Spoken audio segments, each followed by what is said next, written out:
Hawaii Ballistic Missile Emergency Alert. 8:07 Saturday morning, 13th of January 2018. The emergency alert system was triggered in Hawaii.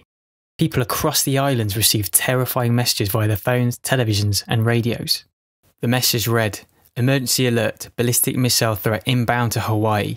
Seek immediate shelter. This is not a drill." The alert caused widespread fear and panic, with the residents running towards nearby shelters and to remote areas of the island. Around 30 to 40 minutes later, a second alert was sent out, which stated, "Emergency alert, there is no missile threat or danger to the state of Hawaii. Repeat, false alarm." The Huffington Post reported that a 17-year-old high school student called William Haler noticed the sirens failed to operate alongside the alert. He called the state emergency officers. Upon speaking to an official, William tweeted out he was told the alert was a mistake. Within the mainstream arena, the false alarm was simply blamed on someone pressing the wrong button. It's hard to believe they so readily and without question accepted this. One would assume that systems such as these should have checks and balances, processes to follow to avoid mistakes. The fact that they allegedly have one button for each categorised threat is slightly surprising. On Robert David Steele's website, they stated, "There is no button that could be accidentally hit. There are 5 fail-safe procedures in the Hawaii Emergency Alert Management System, the last being a 2-key system, such as is present on the US missile silos and on US nuclear missile submarines. 2 keys 8 feet apart, requiring 2 different individuals to simultaneously and positively trigger the alert." NBC News crew. Astonishingly, it was reported that an NBC News crew was granted access only a few hours before to the exact same secure bunker that dealt with the emergency alert. During the televised tour, the news piece even showed the exact phone that is used to receive encrypted calls if an airborne missile poses a threat to Hawaii. The fact that this TV crew only happened to be there hours before, along with the clumsy alert explanation, leaves some very open-ended question marks. Japan. Hawaii, as it turns out, was not an isolated incident, with reports an alert was sent to the Japanese public warning of a North Korean ballistic missile. The public broadcaster NHK issued an immediate alert across all platforms on Tuesday the 16th of January, so only a few days after the Hawaiian incident. Again, this was deemed a false alarm and corrected a few minutes later. Is this connected, or is it merely a huge mainstream constructed coincidence? False flag. Many truth community researchers are viewing this scenario with suspicion. This is against the backdrop of a continuing deep state war, with alleged intelligence from digital insider QAnon, which stated to expect future false flag attacks. The aim. Some view this nuclear action as gathering evidence of the cabal working to create World War III. They aim to reduce global populations and tighten their grip on power. Tensions between the US and North Korea are at an all-time high. Speculation points towards this threat as being a real live ballistic missile to initiate global Armageddon. Beta testing public reaction security data. Lionel Nation via his YouTube channel, the day after the event, advised he actually sees the inbound missile threat as purely a drill. A beta test by the authorities to see how people react to a credible real missile scenario. Essentially, authorities are collecting valuable security data. The evidence. An individual on YouTube disclosed his sister, who works with tourists in Hawaii, described that during an early morning boat charter, tourists actually witnessed the potential destruction of a ballistic missile. Hey, so my sister has lived in Maui for 8 years, and so what she is finding out is that a group of boaters that actually run a tour company say now that they saw something get blown out of the sky. So they said it looked like a meteor, and then all of a sudden it was a big boom and it lit up the entire sky, and it was 8 o'clock in the morning. So I don't know what to make of that. This YouTuber's story was validated by a comment posted below the video from Ashley LP. They wrote, "So I live on island and our family has a lighthouse. We all saw a bright flash that morning as well. There is much buzz about this. Thank you for actually putting out what the islanders are talking about." The same gentleman who posted the video concerning his sister's remarks, again days later discussed the incident and claims to be attempting to coax more witnesses to come forward. He also went on to say that podcaster and comedian Joe Rogan was pursuing for more information from him. He discussed further that some witnesses had actually posted up photos on their social media of an aerial explosion. He claims their accounts were closed without any further explanations. On Robert David Steele's website, called Public Intelligence Blog, suggested they had strong evidence from a very reliable citizen in Hawaii. They stated, "Word here in Hawaii is that a group of tourists and other tour guides were on a boat 100 miles offshore Saturday morning around 8 a.m. when they witnessed what they thought to be a meteor blowing up over the ocean. It was reported on Hawaiian Channel 2, but then removed from their website.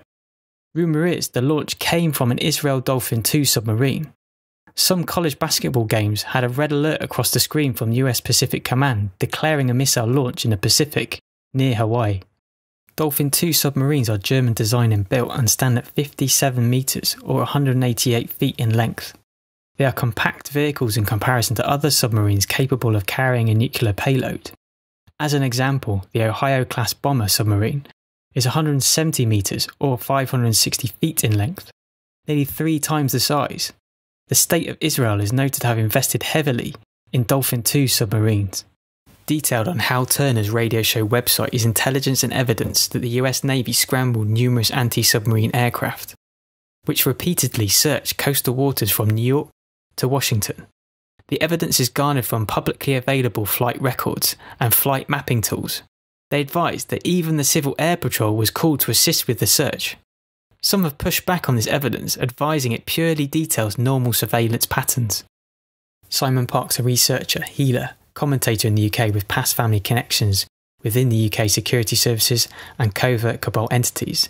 He mentioned in a recent broadcast that he has access to insiders from within the UK Fylingdales Space Radar Station, situated in North Yorkshire.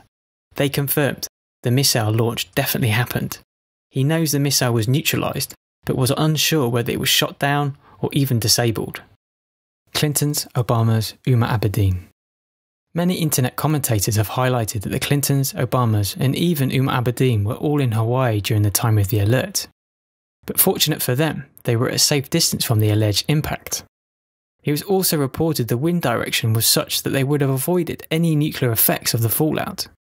So could this be a genuine conspiracy, or was it merely a huge coincidence? The hunt for Red October. The digital insider QAnon has cryptically written in early, more reliable intelligence that the film The Hunt for Red October involved a rogue Russian submarine. Q hinted this was an event that was coming soon. So with speculation, is this connected to the Hawaiian threat? Who are the aggressors? No one seems to think North Korea actually launched any missiles. The big question is, who carried out this alleged attack?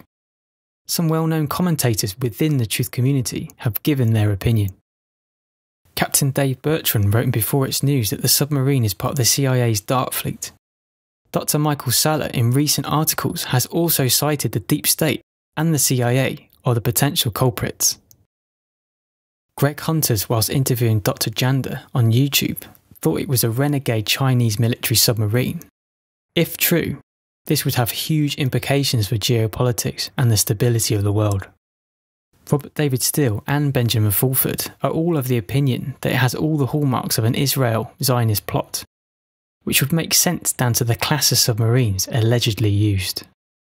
Who are the peacemakers? The next question is, who is responsible for disabling the ballistic missile? Protection may have come from standard overt missile defence countermeasures. Others point towards the use of undisclosed energy space weapons.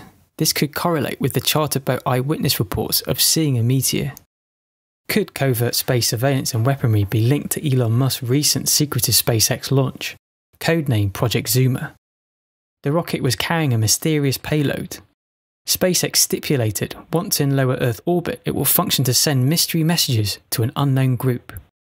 The mainstream reported the launch had failed and the payload was lost. But is any of this information true?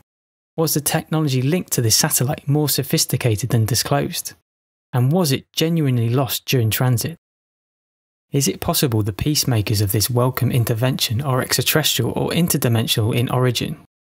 Dr. Michael Saller, in one of his articles, referred to photos allegedly taken from a live CNN report concerning the emergency alert. The TV screenshots detailed hovering UFOs in the distant sky over Hawaii on the day of the alert. There is a long history of UFO activity in the vicinity of nuclear weapons. Many times the unidentified craft have disarmed their nuclear warheads, sending a clear message to humanity that this type of technology is sheer lunacy. If you'd like to know more about this intriguing subject, we previously produced a video detailing this phenomenon. The link will be posted below. If this threat is real, it's hard to comprehend the callous evil intent of the aggressors. But on the flip side, it's enormously reassuring. There are positive, loving forces out there helping to thwart these very brazen acts. Thanks for watching. Please like, subscribe, and donate via Patreon or PayPal, so we can continue to bring you these reports. Thank you.